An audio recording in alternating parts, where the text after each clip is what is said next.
Hello there friends, this is Dota News. We're here to create the best Dota News channel ever. Here's what we cover in today's episode.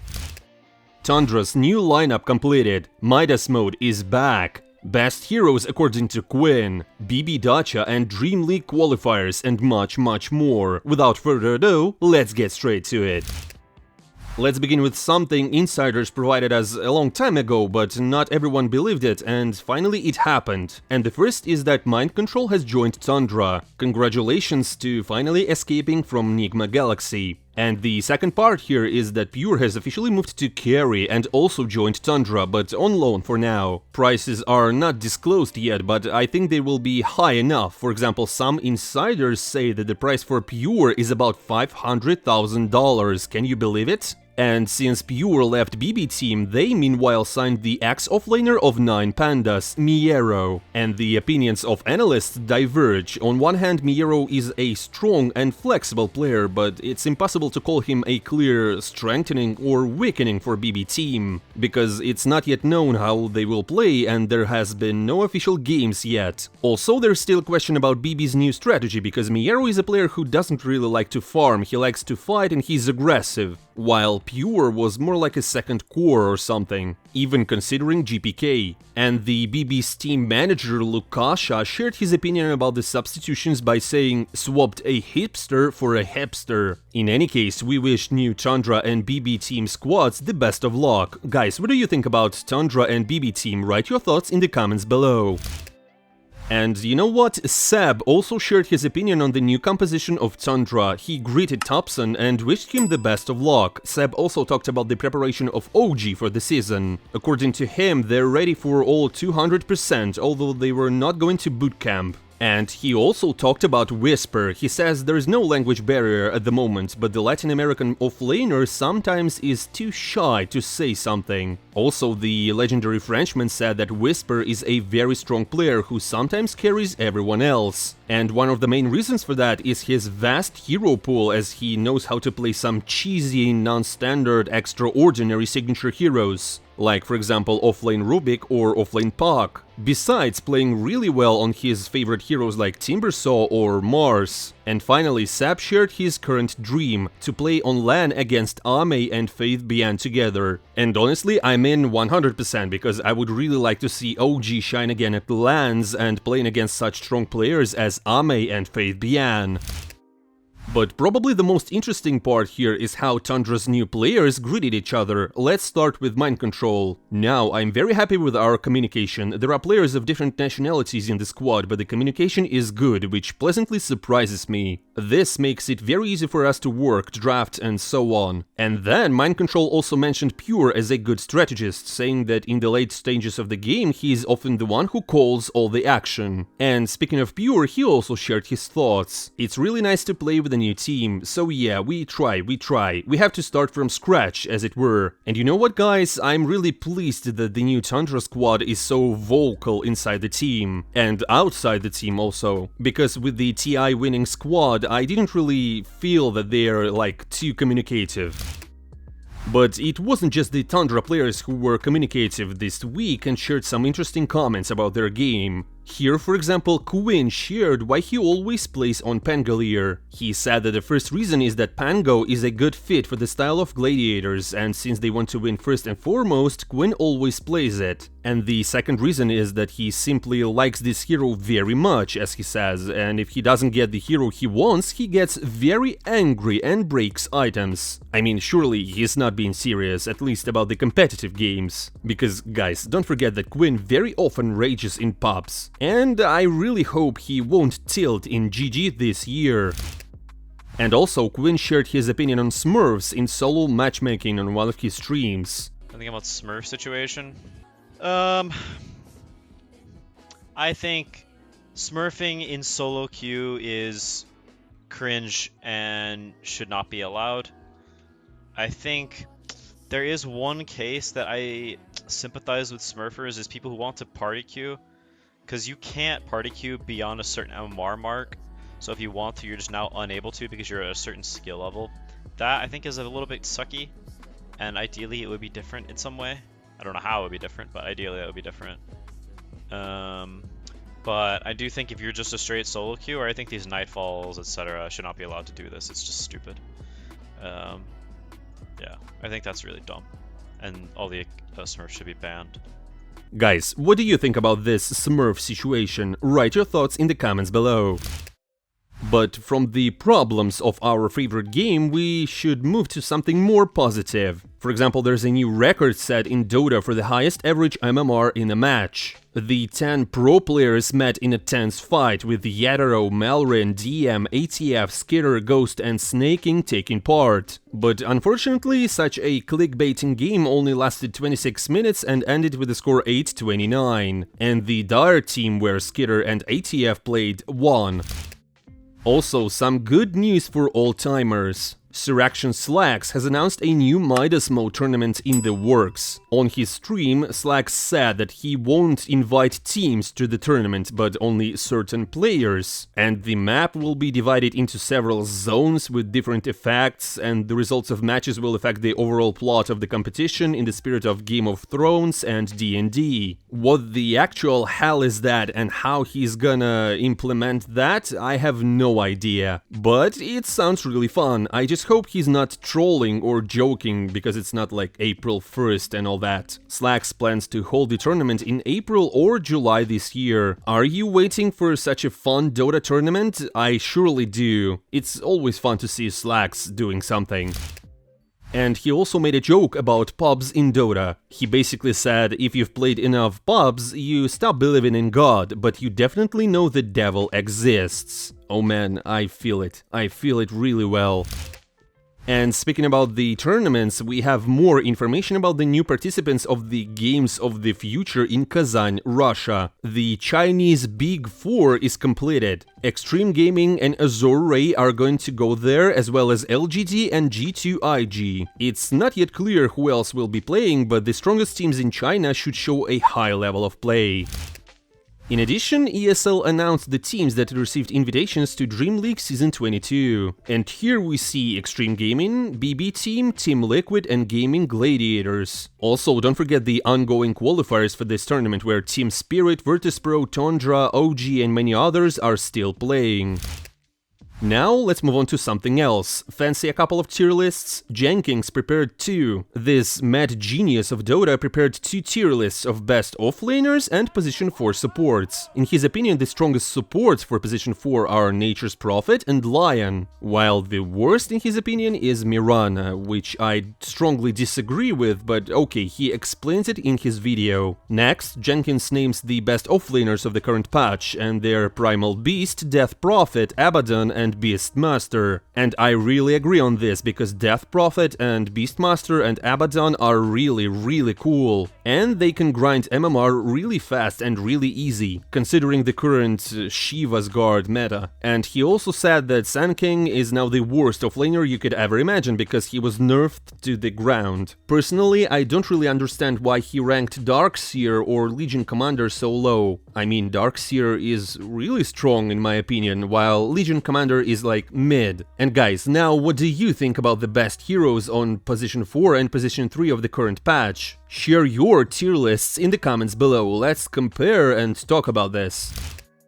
And now we're done with all the news. Let's get to the most interesting games of the qualifiers: Nigma Galaxy, Tundra, OG and more. And okay, let's start with Tundra versus OG. Thompson's team literally just failed the first match, even though their drafts looked good, and if they won the lanes they could have still played. Thompson and Pure decided to ruin this game. Timbersaw was constantly punishing Anti-Mage. In this situation their carry needed a lot of space, but you can't really play Dota with poor Wyvern in the mid. Only Doom and Tundra supports tried to do something on the map, but it didn't bring anything. It's worth noting that OG played academically well compared to their opponent. Each player brought great impact to the team. Meanwhile, Pure decided to show us a new meta on Anti-Mage. You see, he surprises us by leveling Counterspell into 3 and investing the rest into stats. I don't really get it, because going from the 3rd to the 4th levels of Counterspell, the ability cooldown is reduced by 4 seconds and the magic resistance is even increased to 45%. And I don't know how 2 of which attributes can be better than that. But maybe it was just a misclick or something. So the whole first map, Topson and Pure were just feeding. And OG were gaining advantage and demolished the newfound Tundra in 20 minutes. And then they lost the second map as well.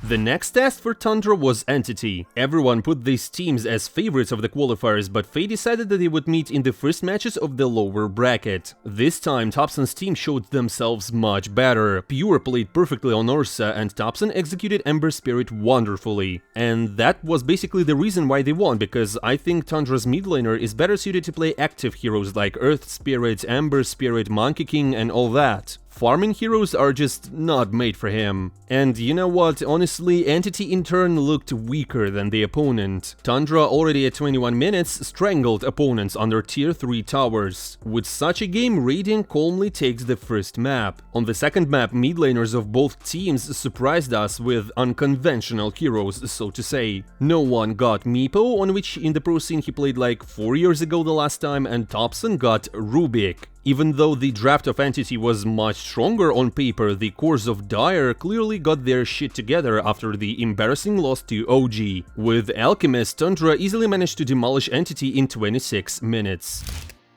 Also, Nigma Galaxy played their first match with a new lineup. Yeah, their opponent was not very strong, but Nigma showed themselves very well, and all players probably gave 100%. Surely, of course, they all made mistakes, but even that was realized in their favor, which led to the fact that Nigma simply destroyed the opponent. Although this result was clear already in the draft stage, when Miracle got Morphling, Sumail got Tiny, and Ghost got Magnus. Basically, all players got signature heroes, which led to First Blood on Runes. After that, Nigma just won their lanes, especially with Magnus being too good. In the end, all the fights were in favor of Nigma, which led to a GG on 22nd, almost immediately after Morph got Aegis. Probably besides the good play of Nigma, here we should also mention the unconventional play of their opponents, for example Podge in the offlane and Ember with Dagon. That's basically all what I wanted to cover for the ESL tournament. In addition to all this, the open qualifiers for the BB Dacha have also ended. In Eastern Europe there was absolutely no intrigue at all. Virtus.pro without any problems went through the top bracket, where in the final they met a new Liga team with Ramses and his gang. And this best of 5 series ended with a resounding score of 3-0. Virtus.pro here was just too strong. But jump forward here by Kazan is going to find the Razor, and Razor getting low under his tower is going to die as well. Is he? Oh, there's the trees.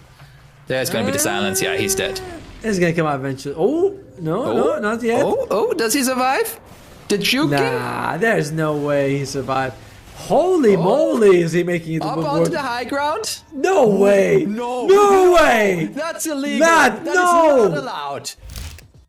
But let's take a closer look at the American region, where everything was a bit more interesting. For example, there was a question of how the new Shopify Rebellion would show itself, or the gang of dark horses together with Dubu and relatively well-known players. But honestly, there was no intrigue at all again. Nouns were just too good. They went through their opponents without any problems and met Heroic in the grand finals, who, by the way, knocked out RTZ before. I know that each of us likes to watch the burning hot South American Dota, so I decided to show you this match. It was the grand finals of the American region, and believe me, it's worth it. Here the picks of both teams looked incredibly strong, with Nouns taking a classic combo of Void and Phoenix, and Heroic taking a meta Meepo and a signature Chaos Knight for K1. Meanwhile, Gunnar was playing Doom, which has become very popular lately. The map started with an incredible aggressive First Blood and the subsequent rune fights. Despite giving up a First Blood, Nouns picked up 2 frags before the laning started. At 12 minutes, Nouns were ready to execute their ultimate. Doom used his on Meepo, but Heroic responded pretty well. An Aghanim boosted Meepo completely ruined the efforts of Nouns.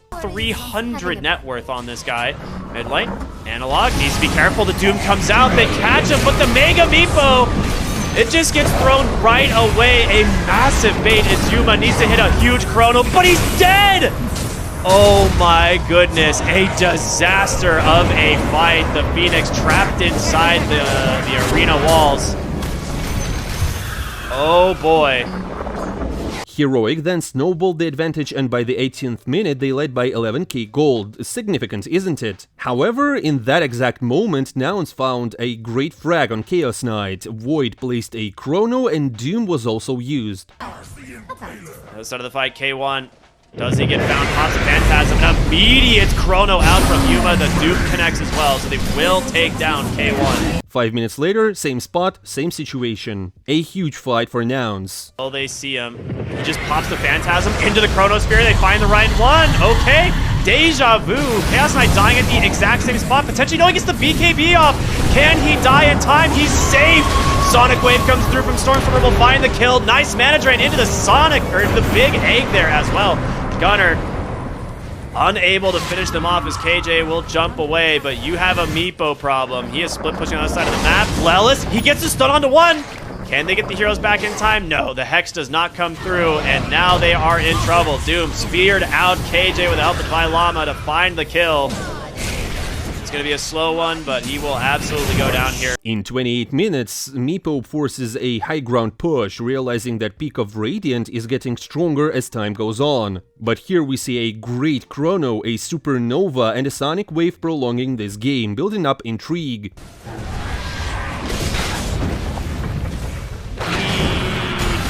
K1 goes in really aggressively. The Lion just trying to stand his ground. The 8 comes out, but a nice Chronosphere as well. Yuma looking to find any target, but there's just no damage. The Guardian Greaves come out for KJ. Big Sonic Wave.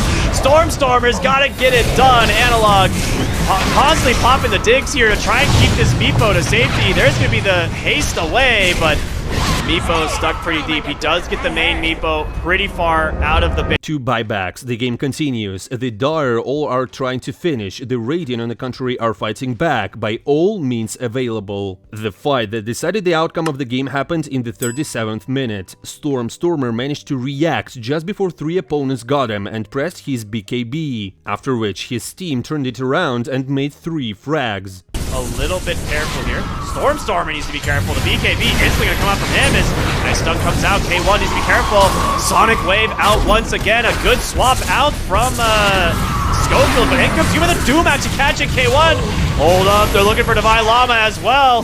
Gunner just to chase him down, the Infernal Blade damage. It's all Stormstormer, man. He is destroying these guys. The last fight took place at the 50th minute. Good chrono, good Doom, -2 heroes, instantly buybacks, but Chaos also died, who used his buyback before and didn't have it anyways, and the game naturally ends. Spear gets stopped, gets the Lotus with the self-Doom actually out from Gunner. He will be able to just keep Schofield in place, and there's the Chronosphere on the backside. They get the egg on top of him. They will just lose this Mars, most likely. The Bastions are there. He gets the arena off Divine Llama, still barely alive, but will finally go down. High ground being held. Stormstormer instantly just blinks and gets on top of KJ, but here comes Analog. They get Stormstormer. His buyback is available. He's going to come right back into this game. The chase continues. They're looking for K1. The bots 2 comes out. Stormstormer trying to take down this CK. Big Sonic Wave out from him. He's got him. Divine Llama, his buyback. He's in the fight. Spear onto 2. Yuma on this Faceless Void doing some serious work. Schofield trying to keep him alive, but the daggers rain on through. In comes Analog. He's got to get some help to his team. They will lose another. Yuma falling, but a big Sunray out. A bigger Earth Spike from Lelis. The Finger Death's available. He's going to go for the dig. Buybacks from nearly every hero. Can he get out? He's trying. Analog on the run. The Yules will connect. There's another fight on the backside. Lelis in some trouble, but the Meepo escaping is the big story here. Stormstormer can't find K1 either. Stormstormer also needs to be careful. We saw how much burst damage this Meepo can do with that blink in, and they caught him actually. Oh no! He needs to be careful to stop this out. The self-Doom onto the entire group. Can he get the Meepo out? The big Sonic Wave will clean him up once again. Techie's on the backside, likely to burn down the daggers, but the chain stun's coming through. He needs help. Will he get it? The swap out, nicely done, but he walks back in. Analog's gone. No buyback available, and that might be it somehow. Nouns pulling back a game that looked impossible as 5 heroes are dead on the side of Heroic. We have a Vengeful Spirit coming up. Let's pop the Lincolns. Stun comes out, trying to just slow the game. Mars up in 10. They need to end it. They know that they cannot afford to just wait for mega creeps. They're actually just gonna back. Are they backing? Bots 2 in. They want the Queen of Pain. They need the Queen of Pain here. Stormstormer is doing so much work for this team. Tier 4 tower, first one's gonna go down. Jump in from Yuma, looking for Schofield, just to tap him for the moment. They get the Aegis, but a big Chronosphere catches him. It's actually trapped a lot of Nouns. Yuma on the backside gets the swap to safety, but can they clean up the Mars? Fly with the egg still available, holding it until he needs to use it. Schofield's gonna lose his first life. Stormstormer chasing after K1, gonna be protected from the invis, but they've caught Llama. He's gonna go down, and that is game. There is nothing that you can...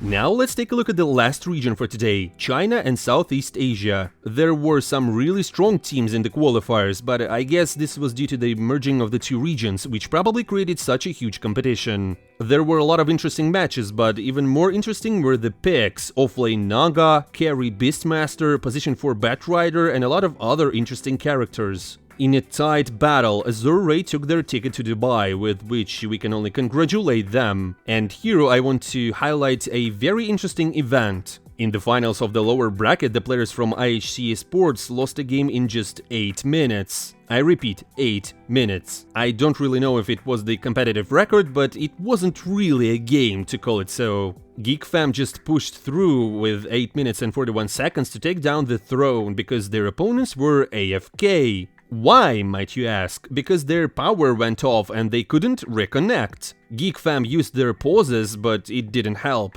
The longest qualifier map was Azure Ray vs Geek Fam as well, which lasted 84 minutes. And guys, I believe that's all for today. Thank you for watching. Don't forget to leave your feedback in the comments below, because it's really important for me to improve by listening to you guys. Also, hit that subscribe button to follow the best Dota 2 news channel ever, write your comments below if you want to discuss something, and hit that like button as well. I'm not saying goodbye for a long time. See you soon.